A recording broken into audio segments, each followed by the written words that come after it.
Welcome to the Revolutionaries of Wellbeing podcast. I'm founder and host, Sarah McGuinness.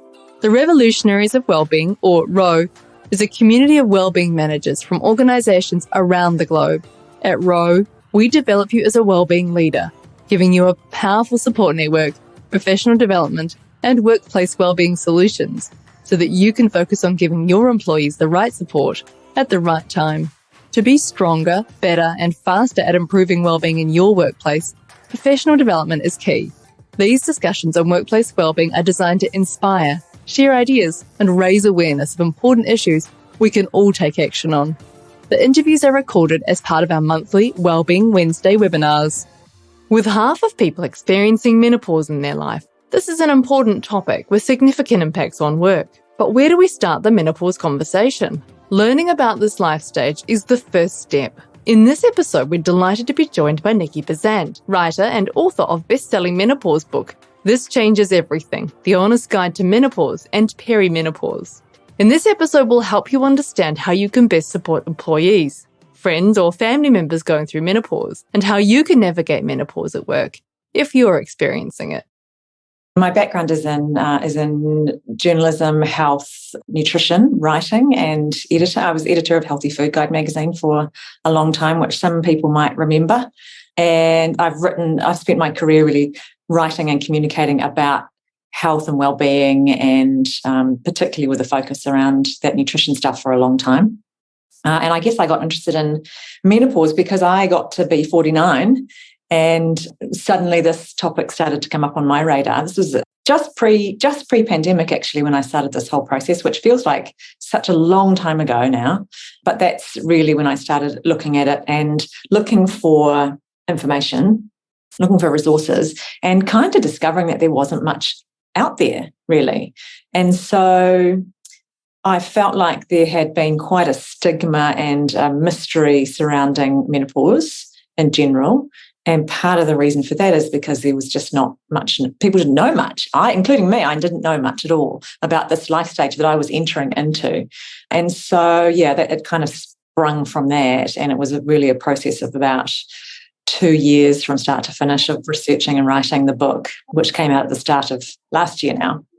And so it was kind of a combination of life circumstances and just general interest, because here's a whole aspect of health that really is quite unexplored and uncommunicated. And I felt that there was a lack of information aimed at me and my generation. A lot of the stuff that I did find was it felt like aimed at a different generation, aimed at older women that I didn't really relate to. So there was a lot of things that played into it. And once I got into it, it just became this fascinating journey.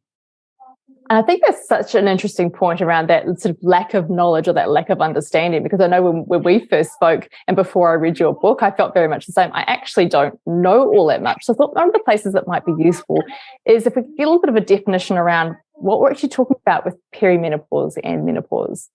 Yeah, so it is actually confusing a little bit, the terms, if you haven't heard them before. So the first, menopause is actually just one day in your life, and it's in fact diagnosed in a way retrospectively. It's the day 1 year after your last period. So if you haven't had a menstrual period for a year, then you're deemed to be in menopause at that point. But the kind of more turbulent time is all the time leading up to that day, which can be between 2 and 10 years. It's a really variable amount of time that we call perimenopause. And that is the time when the hormones are declining in general. So your estrogen and your progesterone declining, and your testosterone too. But it's not a sort of a slow, gentle descent down a hill. It's a very much a jaggedy roller coaster ride of those hormones really fluctuating sometimes quite wildly. And that turbulence is really what triggers and creates a lot of the symptoms that we associate with menopause and perimenopause. So it's really not just about hormones going down, it's about hormones going crazy. Mm. And to that point, I mean, I get the impression that it's really different for different people, their experience of menopause. And so how long in duration are we talking? Everyone asks that question. It's not an easy answer because, as you say, it's different for everybody. 1 in 5 women will go through this transition with no symptoms at all, just like no stories to tell, nothing to see here, those lucky women. And then 1 in 5 is going to have quite severe symptoms that are really, really going to be a problem for her and affect her life. And then the rest of us are kind of somewhere in the middle. So we will probably have some symptoms that make us, that interfere with our life a little bit. And the length of time that continues on for is really, really variable. Like I said, it can be between 2 and 10 years. And sometimes symptoms persist after menopause as well for a while and before it sort of calms down. It's not forever. I think that's really important for people to know. It's actually not forever, but it can feel like it's going to be forever sometimes because it's a bit crazy. But generally speaking, it might be, like 2 to 3 years that you'll have these kind of real turbulent symptoms. It strikes me as one of those things that we talk about in wellbeing, how important control is for people, right? To feel like they have agency over their lives. And yet from reading the book and understanding some of what you've talked about, there's not a lot of control really, and you're almost, I don't want to say you're at the mercy of your body, but it will do what it wants to do, and then you're kind of working around that. Would that be a good summary? Yeah, I guess so. I mean, if we think of it like puberty, it's like the reverse of puberty, really. So, it is a time of change and turbulence and transition, right?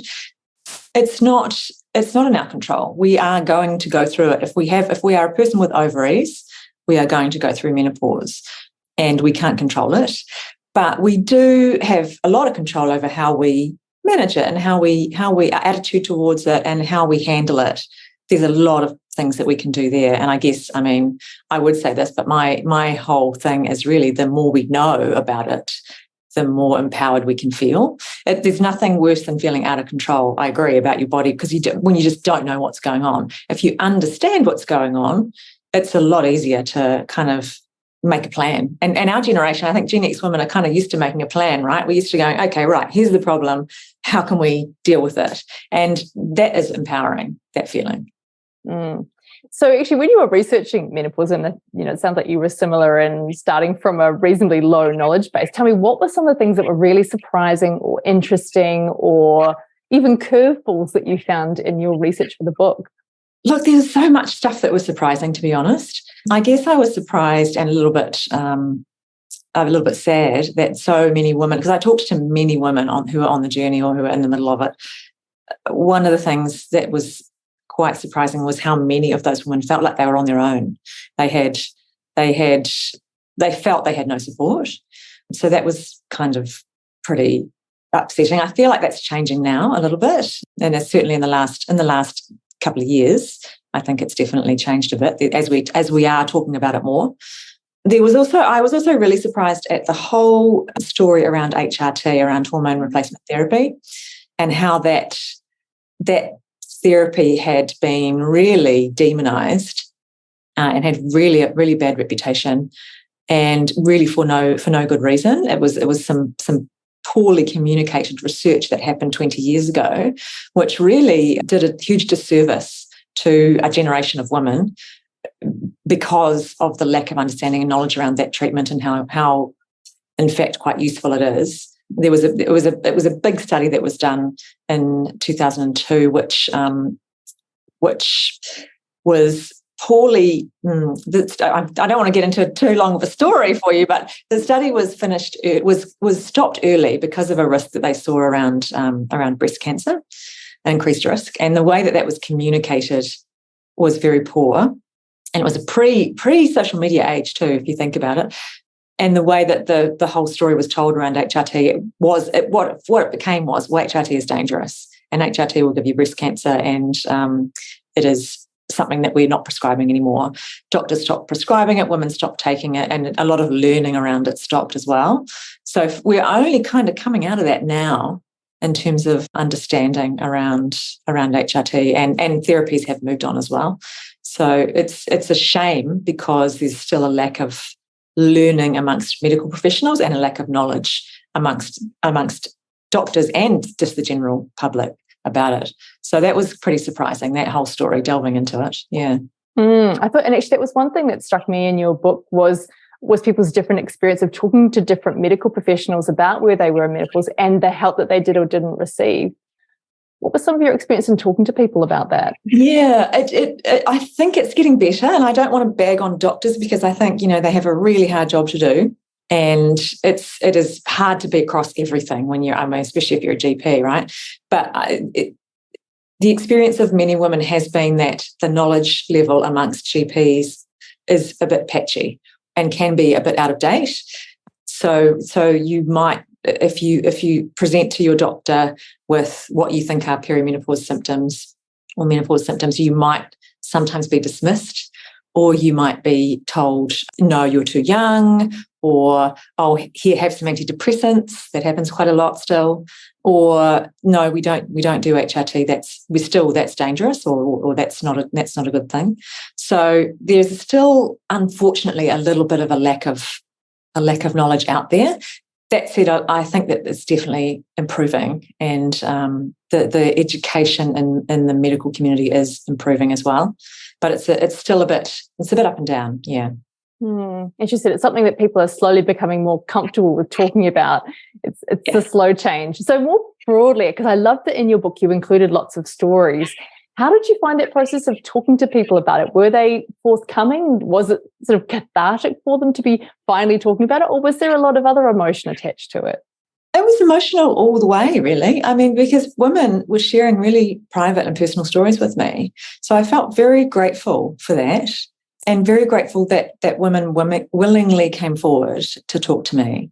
And the conversations that I had were very much along the lines of, I'm so glad to be talking about this, because especially, if you think like a couple of years ago, there wasn't any conversation about it. So actually just being able to open up and talk about these things with someone was actually really good. I think they really found it very, very useful. And a lot of women that I talked to wanted to get their stories out in the aim of helping other women as well, I think that's hugely powerful. It's sort of, once you get the ball rolling, isn't it? There's sort of one after another. Let's turn to the workplace, because obviously this is a lens we like to put over things. What are some of the things you're seeing around the changes in how workplaces are addressing menopause? What are some of the pros and not cons, but some of the barriers perhaps that women are up against? Yeah, it's interesting. I'm doing quite a lot of speaking in workplaces now, which I think is amazing.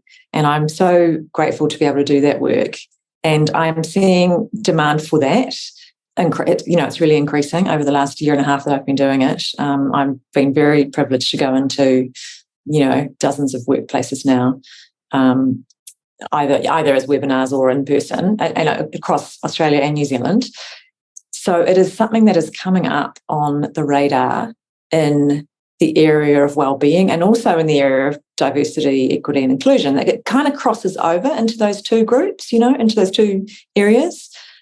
There's definitely still barriers. There's definitely still the workplaces. I'm probably interacting with the ones who are at the more forward leading edge of things, but the ones who I will get approached by people in organisations who are very keen to have me in to do a talk, but they can't get it across the line with the person that's making the decision. And that's often just because of an attitude where they can't see that it's relevant or they can't see the importance of it, or they can't see the need of it. That's changing, I believe, because it's becoming obvious, I think, to everyone who is in a senior role in an organisation that this is affecting people in their businesses. Of course it is. There's going to be 1 billion women in a couple of years in the world who are menopausal, and so you can't ignore this massive cohort in your organisation. And most organisations in New Zealand have got a fairly big chunk of people in that age group. And so it's actually in your interest as a business to support them, otherwise you're going to lose them. And we can't, as we know, with the way that the pressures are on workplaces to find good people at the moment, you can't afford to lose those people. I was reflecting actually just as you're talking about that, thinking about at the start we were talking about midlife and body image for this age group. One of the things I remember finding in my research was just around how that age group, particularly 40 plus, tends to be invisible, if you like, in society. There's a sense that they don't get as much, I don't know, airtime, or they're not on the front pages of magazines or whatever it is. Do you think that's part of why menopause has been a sort of a hidden topic? I think historically it has been, yeah. I mean, there's a whole lot of, if we talk about culture and society, there's a whole lot of ageism out there, especially for women. There's a real intersection between women and aging, and it's not been cool for women to get older in our culture for a long, long time.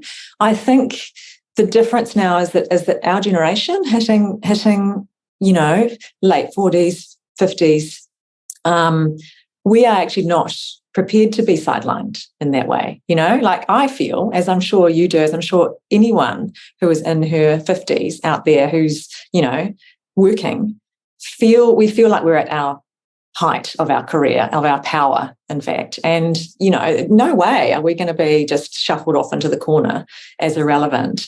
I think so. There's a real change in perspective. We don't feel old. We don't feel past it. We don't feel, ready to retire. It's absolutely not on the agenda. So I think there's a lot of knowledge and power in this age group. And if you discount us, it's a real mistake. I think that leads so well to what you were saying earlier about that talent piece, right? Like, everyone has an important role to play in an organisation, and it's about making sure that everyone can thrive kind of no matter where they are on their age and stage. I'm interested, what other myths did you come up against, or do you come up against when you're doing your workshops? Myths. I think that there is a myth that it's something that happens to old women. I mean, that's being dispelled now. I usually show a slide of Jennifer Aniston on the cover of Allure magazine in her Chanel bikini. She's 53, and to be fair, Hollywood stars are not probably ideal role models for us. But I mean, what someone in their 50s looks like and acts like is different now from how it was a generation ago, So there's that. And we don't subject men to those same kinds of standards, which is the other thing. There is a thing that I come across sometimes where women, usually this is coming from the women, it's not coming from the men, but the women can be afraid that actually speaking up about their menopause or raising it in the workplace is somehow admitting that they are not up to the job, or that they're weaker, or it's seen as a weakness. I think that's a bit I understand where that's coming from. I really do, and I hear that a bit. I spoke to a group of really senior medical professionals, actually medical specialists recently, who said to me, "There's no way that I would speak up about this and to my superior, my male bosses. I just wouldn't, because I would just get too much." They just felt they couldn't, which I felt was really sad, especially in the medical community. But there is that feeling that, am I going to be seen as not up to it, not up for that promotion, not up for, being at the big table if I raise the fact that this is something I'm going through. I just think that comes from lack of knowledge and understanding. And so, again, we come back to learning. The more you know about this transition, this life stage, which is not a disability and not an illness, it is just a transition, something that's temporary that we're all going to go through. The more you know about it, the less stigmatization there is around it, and the more empathy there will be inside your organization. So it really is important, that education part of it. And I was thinking that still links back to some of those, if we go right back in history, it's that kind of, women being hysterical or not stable, or it's a hallmark of all of that, isn't it? Oh, absolutely. Yeah. I mean, once upon a time, they used to think that women's wandering uterus, they didn't really understand anatomy, obviously. They thought that the woman's uterus was wandering around inside her body and causing all kinds of problems. And that was the reason why women were, unstable and, untrustworthy and unreliable. And older women, oh my goodness, that was even worse. I've done a whole piece in the book on the history of women's health and menopause. And women who are older were deeply distrusted because of this whole bad blood scenario. They, because we're not menstruating anymore, there's the build-up. They perceived that there was this build-up of blood inside the body, and where does that blood go? It just builds up, It was, and so many women, even into sort of Victorian times, women who we now would recognise were probably struggling with perimenopause and menopause were deemed to be hysterical, or, all these kinds of terms that are very gendered around mentally unstable, put into asylums. So, I think we've come a long way since we thought that women were incapable of doing things because of their wandering uterus. And I mean, even if we think about pregnancy, everyone understands that pregnancy is a natural life stage in the life of a woman. And this is not something that renders her incapable of doing her job. Certainly not incapable of doing a really, really senior and important job, as we saw with Jacinda Ardern. Pregnancy is not a disability, and neither is menopause. And we should think about them in the same way. I love that. I heard someone else say that, pregnancy is not an illness. It's kind of that same idea. It's like, it's a natural thing that happens. And I love that idea about menopause being that transition. That's such a neat way of describing it. Have you found there are other key messages that help to push that home, that it is just a natural part of life? Yeah, it's temporary. It's not forever. And it is actually a time, I think that, this is a hard sell for someone who's in the middle of it all, but I do think that menopause can be a gift. It can be an opportunity, because it is a time when we look at our whole life. Hopefully, we might reassess some things. We might actually take some time to look after ourselves a bit more. We might prioritise our health.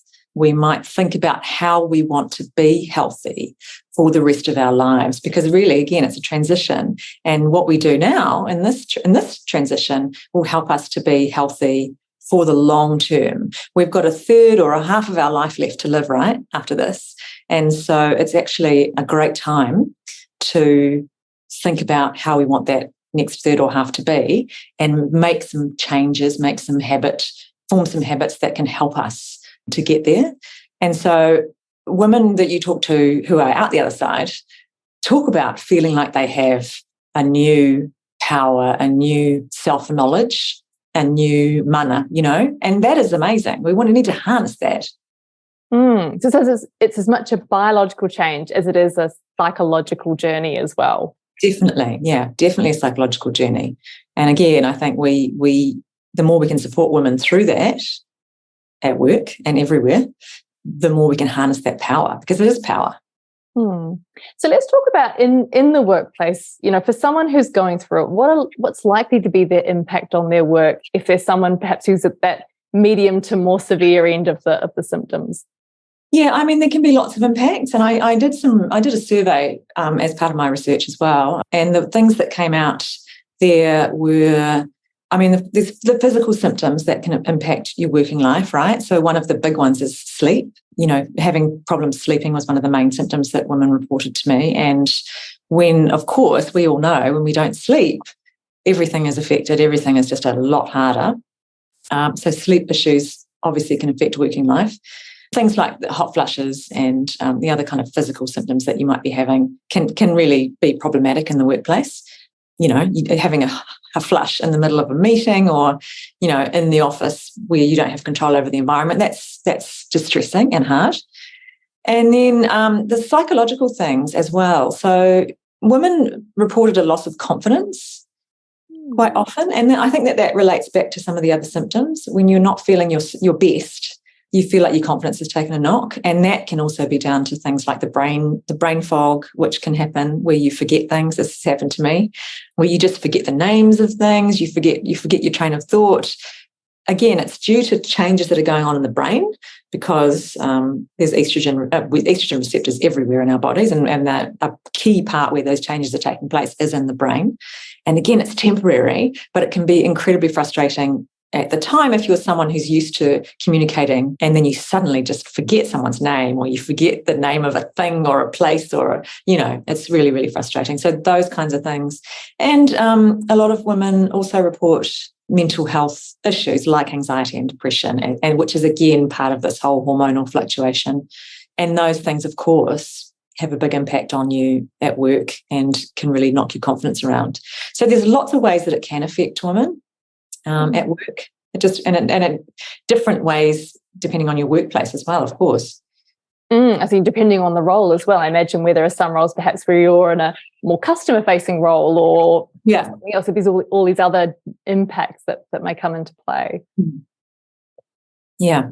So I mean, if you think about it, if you're working in a retail store and you have to wear a uniform and you've got set hours of work, and you can't just pop off to the back room if you're having a bit of a hot flush, or if you're having some kind of, because one of the other things is heavy periods. If you're having some kind of period emergency, it's difficult in that situation. You don't get to choose what you wear, so you can't wear layers, you can't wear natural fibers, all these kinds of things.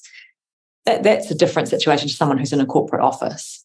So that strikes me as actually getting a little bit into the weeds, and I'm keen to go there now. What are some of the things you've seen that workplaces have done really well to support women? And I guess as part of me thinking it's people who are going through menopause now, but also those around them in terms of supporting those women and making it a normal conversation.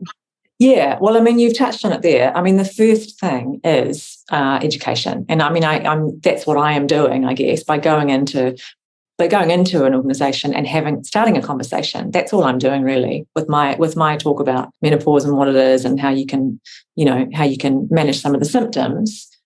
I also touch on some of the things that can work in the workplace.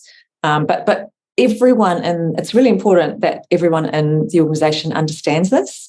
And so it's a shame in the way that you said that not many men are in this conversation today, because actually people of all ages and all genders need to be learning about menopause. And so I really encourage organisations that I work with to include everyone in the invitation for a webinar or whatever, because if everyone understands a little bit about what's going on, then there's that understanding and that empathy that can develop amongst colleagues. Because it's actually, while it's really important for senior staff to know about menopause and to make it known that they are a supportive, menopause-friendly workplace, it's actually also really important for your colleagues to be able to understand what you're going through as well. So everyone in the business kind of needs to be on board. And then the next thing is really putting some support in place. So I really would encourage people to think about it not just as a box-ticking exercise. So don't just go, okay, well, menopause is a hot topic, we better get someone in to do a talk or whatever, and then that's good, we've done menopause. Actually, it needs to be an ongoing conversation. What it needs to become is, as you say, a normal, mundane conversation that is not at all out of the ordinary, that we just can all, move on. We can know that that's there. We can mention it any time, and it's not in any way unusual to talk about. So some of the support things that I've seen in place, and these are really businesses who are at the leading edge. The great thing would be a menopause policy. So to have some measures in place in a documented form where everyone knows where they can go to understand this. There's a bit of a toolkit, so there's some information there for people, and there's a set of measures that you've got in place, wellbeing things, inclusion things that people can access, and that people know how to access them. And the policies are different depending on, again, the workplace, and there's all kinds of things in those policies. And some of them might just be tweaks to things that you've already got in place, like flexible working. They don't have to be complicated. They can be, quite simple. But it's really important to sort of, I think, put that all in one place. Yeah, so there's all kinds of things. There might be some things around leave policies. There might be some things around access to medical or health support, wellbeing, services.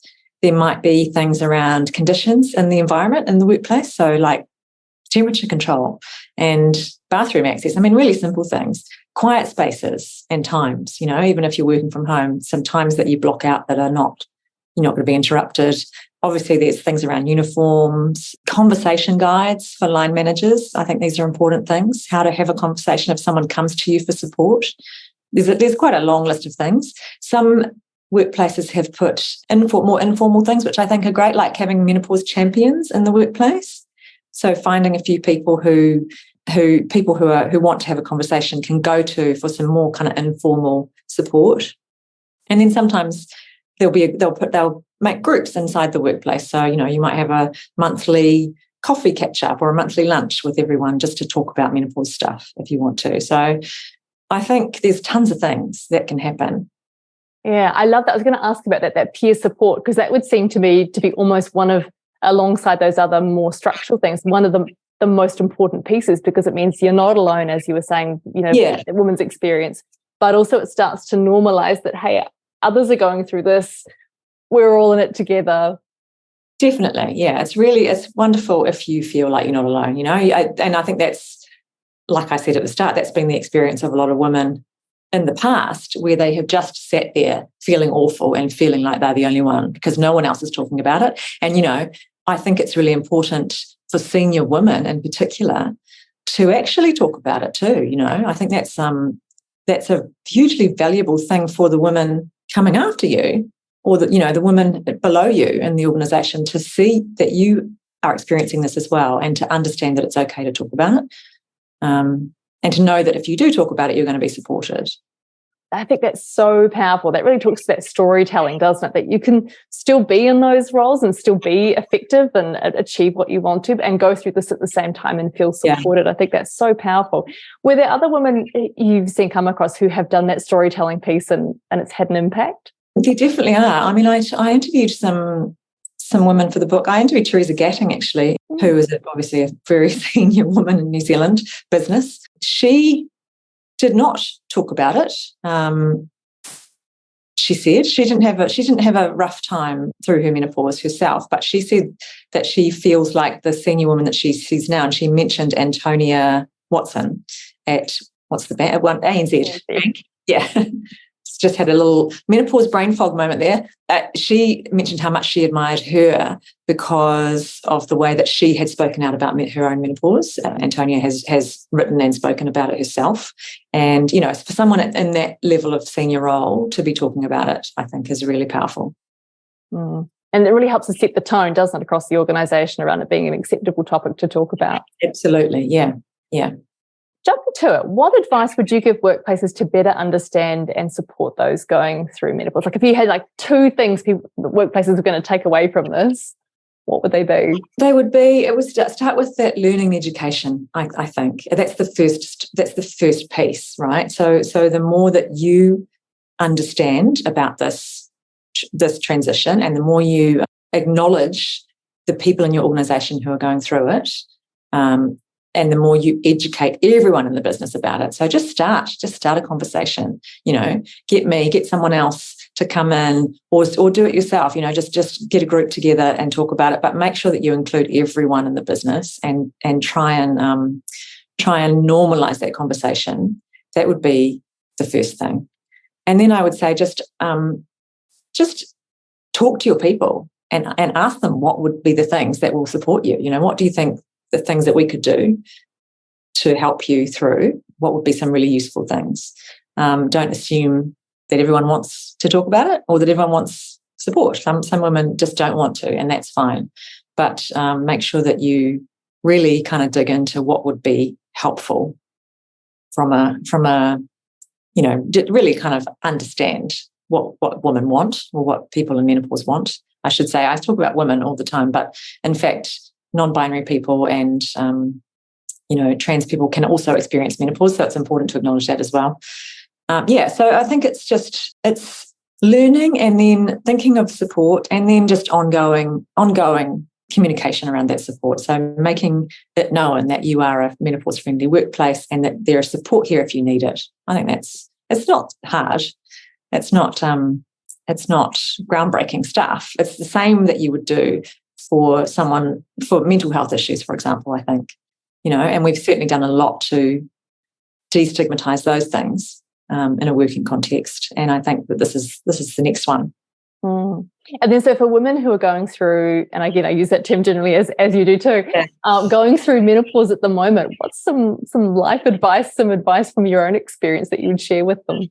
I guess, you're not alone. That's the main thing. You're not alone. There's many of us who are all in this together.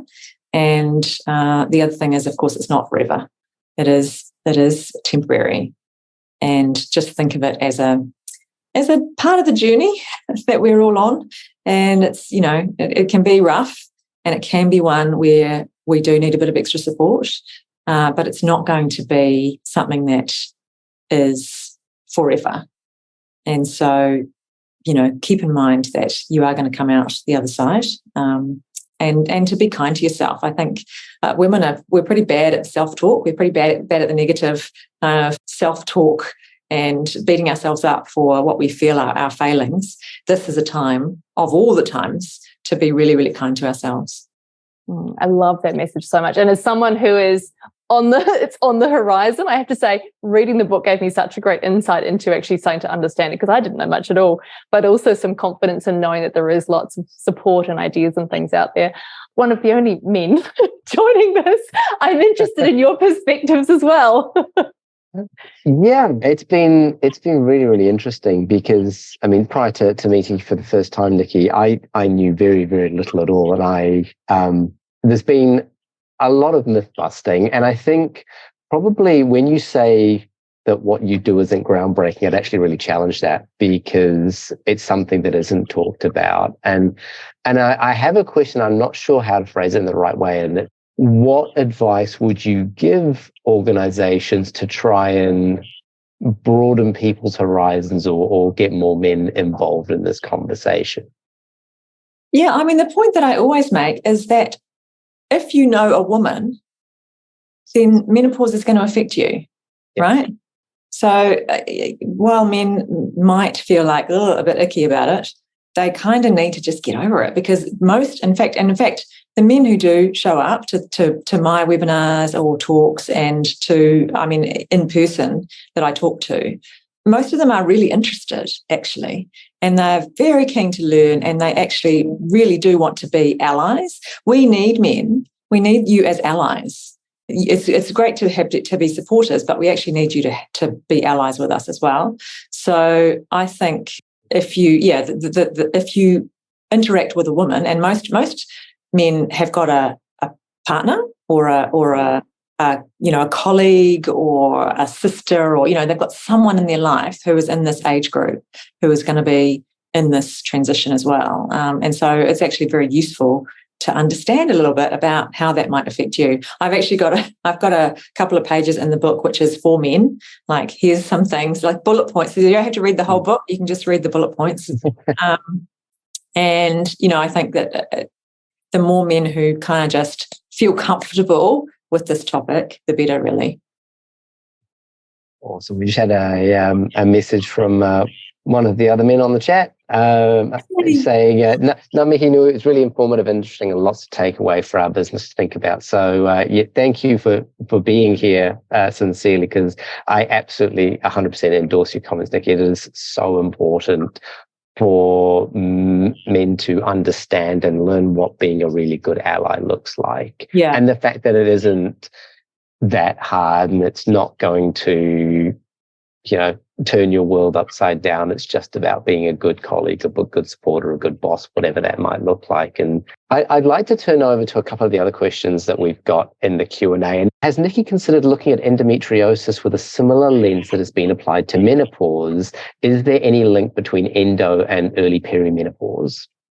Two very good questions. Endometriosis is such an interesting topic, and to be fair, I have, with my other hat on as a writer, I'm writing health features now for the listener quite regularly, and I think that that's definitely a topic that I would like to look at for the magazine, because endometriosis is another women's health issue, which we could get into a whole big conversation about this, but it's another one that I think the average diagnosis for endometriosis takes 9 years. It is crazy because it's often undiagnosed or underdiagnosed or dismissed. So women will show up with these terrible symptoms and be told, oh no, that's just normal, that's part of being a woman, which is terrible. And it speaks to a whole other conversation around how women's pain is dismissed, and a lot of women's health issues get minimized rather than recognized. I think it would be really, really interesting. I don't know if I could write a whole book about endometriosis, but it's definitely something that I could do something on. And then the link around menopause and endometriosis, I don't think we know. A lot of the things, another interesting surprise actually about menopause, when we talk about surprises, was that there's a lot that we don't know about menopause, because it's just literally has never been researched. And I think that endometriosis and menopause and that intersection is a bit of one of those things. I don't think we know if there's a correlation between endometriosis and early menopause. I did attend a seminar for doctors recently where they touched on the impact of endometriosis, of HRT and endometriosis and the interactions there, and that is kind of interesting, emerging. But in terms of whether you've got a chance of being in early menopause, I don't think the answer is no in there. But there can be some extra issues for women with that condition because there's a lot going on there hormonally. That reminds me of a comment that you made earlier when we were first talking about this session, is the fact that we really don't know a lot about menopause at all in general. It's criminally under-researched, isn't it? Yeah. We don't even really know why we have it. I mean, really, it's just theories out there about why do we have menopause. There's only us and one certain type of whales who go through menopause in the animal kingdom, and we don't really know why it happens. It's like there's just a couple of working theories that they've got at the moment, but there's so much that we don't know. I'd like to jump to another question that we get through. So I'd love to understand your view on leaning into other ethnicities' view on menopause, using Te Ao Māori as an example, where wahine experiencing the transition is seen as a medium of whakapapa, so genealogy for those who are unaware, that connects Māori women to the pantheon of atua, or deities. How could these beliefs and this belief system support women at a deeper level? It's a fantastic question. That's such a great question, and I have done it. I did a small section in the book on that. I think that Pākehā can learn a lot from Te Ao Māori in this respect because, in the Māori world, older women are not seen as irrelevant. They are seen as powerful. They have a whole lot of mana. They have a whole lot of respect. They have a whole lot of responsibility in the community, and they really are honoured. And I think we should all the cultures should be heading in that direction. I think there's a lot to learn from the Māori world, and I think it's definitely an ideal. It would be amazing, wouldn't it, if we all felt that way? Just on that point, if I can jump in, across other cultures, were there other interpretations or perspectives on menopause that you've seen? Yeah, there are some, and I didn't look into many other cultures, but there's definitely places in the world where there's that same respect and honouring of older women. Some of the Asian cultures that happens. Japan is one that springs to mind, but yeah, it's very much Western, sort of white Western culture where we have this really misguided idea that women who are older are irrelevant. I was saying this to a friend the other day. I am waiting for the day when we can have a conversation about whether a woman is too old to be the president in the US, like we're having about a man now, an 80-year-old man. It feels like there's a lot of bridges to cross, doesn't it? I know. Still. Yeah, that's probably not going to happen in my lifetime, I guess, but wouldn't it be amazing if we were having that conversation about a woman? Thought that occurs around this, and it's a topic that I'm quite passionate about, is this interlinking of the concepts of well-being and DEI. Yeah. Because I don't think you can have one without the other. And again, this is one of these horrible things that men often do, is starting something when this is more of a comment than a question. But I'd love to get your take on sort of how well-being and DEI interact and that relationship there. Yeah, well, I mean, you're right. I mean, I can only speak from the perspective that I have around this particular topic, but it seems like there's a lot of parallels in other areas of well-being, Mm-hmm. So, I mean, and like I said, menopause is a topic that really crosses over. It's a DEI thing as well as a well-being thing, and I know that from the people who approach me. From companies, it's either the chief people officer, or it's the DEI person, or it's the wellbeing person, and it can be any one of those to approach me to do something on menopause. So it's one of those topics that really it crosses over, because if you are not well, then we know from the data that's starting to emerge across the world now, women in menopause, unfortunately, if they don't feel supported, there's evidence that they're stepping back from senior roles, that they're even leaving the workforce, right? because of that. And that's a direct well-being thing, but that also totally affects the diversity and the equity in your workplace. And we know that there's not enough women in senior roles and across the board, and that we are going to need those women in the future. And I also think that the women coming after us, we've got the older millennials now hitting this age group. We've got the Gen Z after that. Those women aren't going to put up with not being supported. And so I think, it's a huge crossover. It applies to mental health stuff.